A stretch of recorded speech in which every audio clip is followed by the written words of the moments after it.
Instead of doing actual journalism, CNN has decided that they want to try and do a hit piece on Nick Shirley and discredit all of the work that he did a week and a half ago when he released his now mega viral video showcasing the fraud that is happening in Minnesota, largely from the Somali community.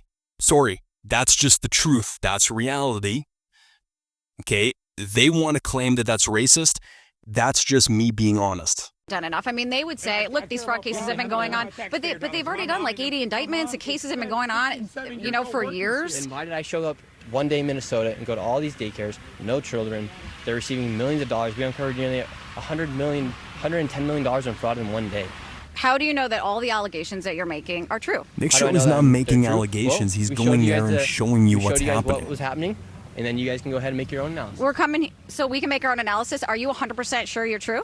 Yeah, I am 100% sure I'm true. CNN is looking into Shirley's claims. Hi, my name's Whitney Wild. I'm a correspondent for CNN. We reached out to several of the daycares featured in the now viral video. Only one daycare facility answered and said they are a legitimate business. I gotta pause it there. So they reached out to several daycare centers. Only one responded. And the one that responded said that they were a legitimate daycare center. Are you fucking kidding me? That's the extent of CNN's reporting? That's it? But that also, that's literally proving Nick Shirley's point that he makes in his own video that he posted. Because Nick Shirley went to these daycare centers and basically all of them were empty. There was nobody there.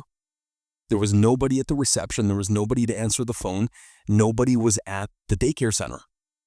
And so CNN is literally just saying the exact same thing that Nick Shirley reported on in his video. I mean, the jokes at this point write themselves. You cannot make this stuff up. These people are so narcissistic that they believe their own bullshit.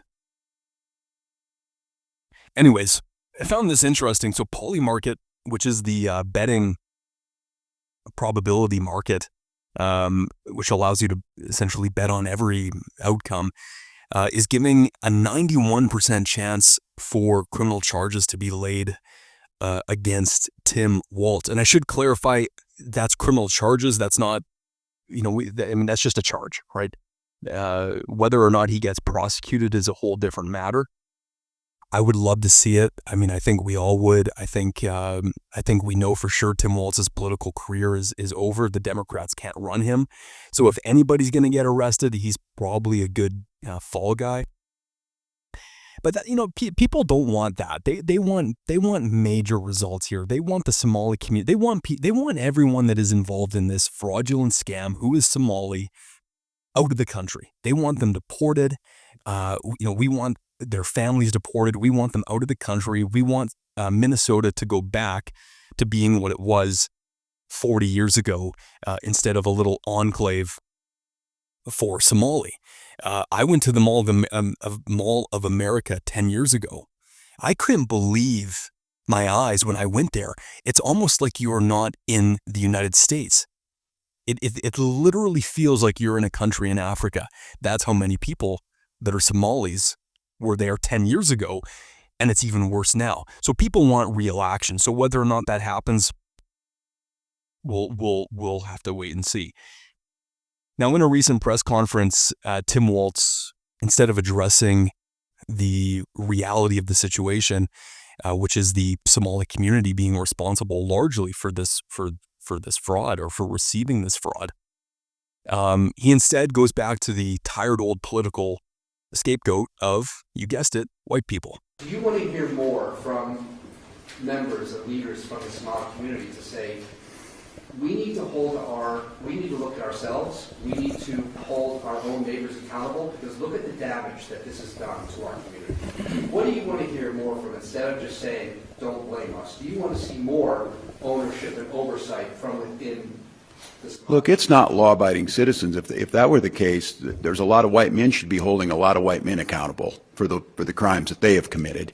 I think for the community to maybe educate their population, because I think what you're seeing here is there's secondary victims in this, that there's providers inside the community that are then victimizing the community themselves by signing them up, because when we're going to some of these people, they're like, I had no idea I was in this program. So I think it's asking us then, you know, for every crime, which of course the majority being committed by white men, asking us to do more about that. I think it's crime in general. And I think the biggest thing... Anyways, that's enough of that nonsense. And I've played videos in the past and shown the data, but black people in America make up approximately 13% of the population. And yet they commit disproportionately the majority of violent crime, larceny, murder, etc.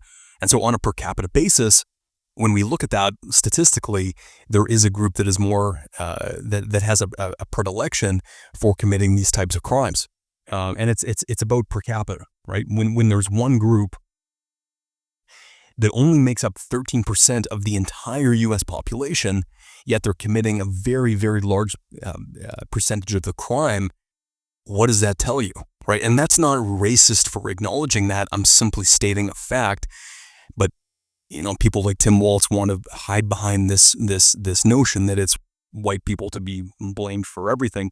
And quite frankly, white people are sick of it. They're just done.